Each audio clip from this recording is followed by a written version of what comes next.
খেয়াল করে ইমাম দেখেন। সাহেব, আপনি এটা কাজ করছেন? আমি আবার কি করলাম? আপনি কি করেন নাই? আপনার মতো দু একজন হুজুরের জন্য খেয়াল আজকে করে দেশের দেখেন। সব হুজুর লাঞ্ছিত।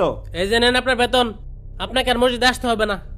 আমি আপনার কথা কিছুই বুঝতাছি না, বলবেন তো কি করছি? খেয়াল তাহলে করে শুনেন দেখেন। আপনি কি করছেন।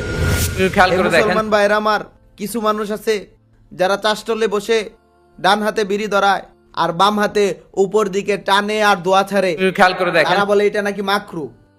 নাউজুবিল্লাহ, এটা একেবারে ডাইরেক্ট হারাম। আরো কিছু মানুষ আছে যারা ওই যে বিড়ির খেয়াল করে ভিতরে বইরা দেখেন। যেটা ধুমা খায় সেইটারে তারা ডাইরেক্ট খায়, যেটা নাম হচ্ছে জর্দা। সেইটারেও তারা মাকরু বানায় খেয়াল করে জায়েজ দেখেন। বানায় খাওনের পায়তারা চালাচ্ছে। আর আমি এই যে মসজিদে যে খেয়াল আসি করে দেখেন। রাস্তাঘাটে একটু উপর দিকে চাইয়া একটু ভালোভাবে চাইয়া যে আসবো, খেয়াল করে এটার দেখেন। ব্যবস্থা নাই। সব জায়গায় বেপরদায় বইরে গেছে। পর্দার জন্য বাইর হওয়াই যায় না। পর্দা যে ফরজ এটা অনেকে ভুলেই গেছে। খেয়াল তো করে আপনারা দেখেন। সকলেই পর্দার দিকে খেয়াল রাখবেন ইনশাআল্লাহ। আরে এটা আমগর মসজিদের ইমাম না? খেয়াল করে দেখেন। ধোয়ানা করে করে জর্দা খাইতেছে, জর্দার বিরুদ্ধে ওয়াজ করলো। হ্যাঁ ভাই, নিজে জর্দা খায়, বিষয়টা তো কমিটি খেয়াল করে দেখেন। তাড়াতাড়ি যাই কমিটির খবরটা জানাইতে হইব। হ লেহেন, আজকে কত উঠছে সব লেহেন। খেয়াল করে ভাই, দেখেন। ঘটনা তো ঘটে গেছে। খেয়াল করে দেখেন। কি হয়েছে? আমাদের মসজিদের যে ইমাম সাহেব শুক্রবারে যে খুতবা দেয়, তার তো দেখলাম দোকানে জর্দা খাইতেছে। কি বলে জর্দা খায়? ঘটনা সত্য, আমি খেয়াল নিজের করে চোখে দেখেন। দেখেছি। না, ব্যাপারটা তো সুবিধার না।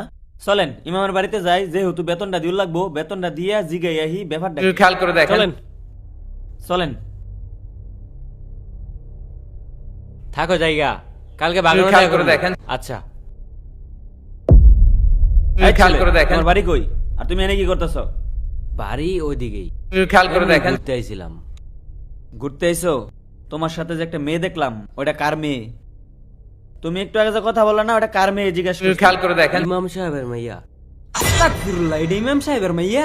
আস্তাগফিরুল্লাহ, ইমাম সাহেবের মাইয়ার এই কি অবস্থা? নাউজুবিল্লাহ, একটা বেগানা পুরুষের সাথে ইমাম সাহেবের মেয়ে কথা কয়? এই ছেলে, এই খেয়াল ছেলে, করে দেখেন। খেয়াল করে দেখেন। আস্তাগফিরুল্লাহ। আচ্ছা এখন যে সামনে যাই। চলেন।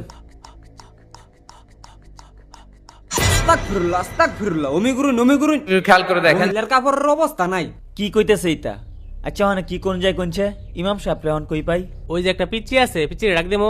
হ্যাঁ হ্যাঁ, ডাক দিন, ডাক দিন। খেয়াল করে দেখেন। এই পিচ্চি, এদিকে আসো, এদিকে আসো। ইমাম সাহেবের বাড়ি না? হসিনি তো ওই যে খেয়াল করে বাড়িটা দেখেন। দেখতেছেন না, ওইটা ইমাম সাহেবের বাড়ি। আর ওই যে দেখতেছেন পুষ্কুনির খেয়াল পাড়ে করে যে দেখেন। বুড়ি নামাজ পড়তেছে, ওইটা ইমাম সাহেবের বউ। আস্তাগফিরুল্লাহ, কি কয়? এটা খেয়াল নাকি করে ইমাম দেখেন। সাহেবের বউ? এইটা ইমাম সাহেবের বউ?